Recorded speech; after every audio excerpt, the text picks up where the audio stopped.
வெளியேற்றப்படும் காங்கிரஸ் பிஎம் வேட்பாளர் விஜய்.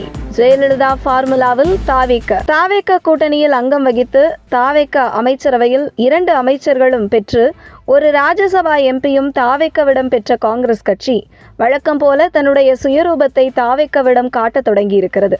ஆனால் இதை மிக சீரியஸாக எடுத்துக்கொண்ட முதல்வர் விஜய் காங்கிரஸ் கட்சியை கை கழுவ முடிவு செய்துள்ளதாக தகவல் வெளியாகியுள்ளது.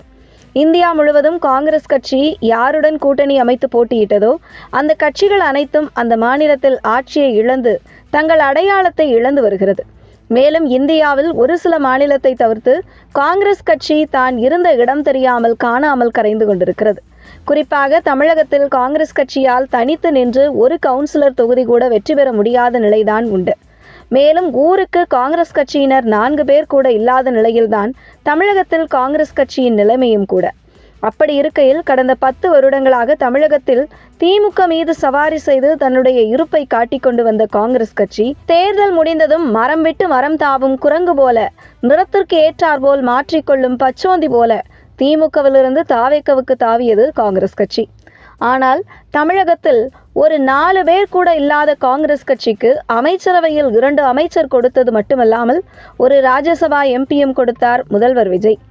ஆனால் அந்த நன்றி கொஞ்சம் கூட இல்லாமல் வழக்கம் போல் காங்கிரஸ் கட்சியில் தமிழக தலைவர் மாணிக்கம் தாக்கூர் தொடர்ந்து தாவேகவினர் மனம் நோகும்படி பேசி வருவது முதல்வர் விஜயை கோபமடைய செய்துள்ளதாக கூறப்படுகிறது.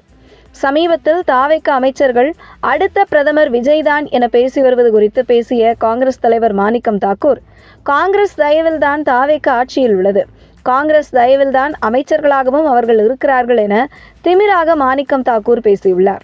மேலும் அமைச்சர்கள் அப்படி பேசுவதை சீரியஸாக எடுத்துக்கொள்ளக்கூடாது என்றும் மாணிக்கம் தாக்கூர் பேசியுள்ளார்.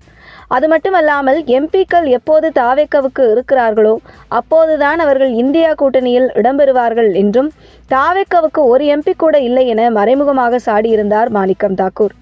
இது காலாவதியான காங்கிரஸ் கட்சிக்கு அமைச்சரவையில் இடம் கொடுத்த தாவேகவுக்கு இதுவும் வேண்டும் இன்னமும் வேண்டும் என மக்கள் தலையில் அடித்துக் கொண்டிருக்கிறார்கள்.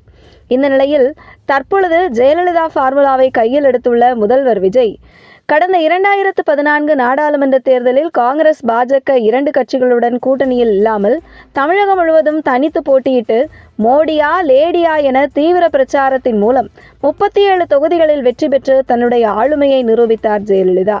அதேபோன்று வரும் 2029 நாடாளுமன்ற தேர்தலில் பாஜக காங்கிரஸ் எந்த கட்சியுடன் கூட்டணி அமைக்காமல் முதல்வர் வேட்பாளராக விஜயை முன்னிறுத்தி தேர்தலை சந்திக்க முடிவு செய்துள்ளது தாவேக என்றும், அந்த வகையில் காங்கிரஸ் கட்சியை கை கழுவி விட்டு தனியாக பாஜகவை எதிர்த்து வரும் 2029 நாடாளுமன்ற தேர்தலை சந்திக்க இருக்கிறார் முதல்வர் விஜய் என்கிற தகவல் காங்கிரஸ் தலைமையை கதிகலங்க செய்துள்ளதா.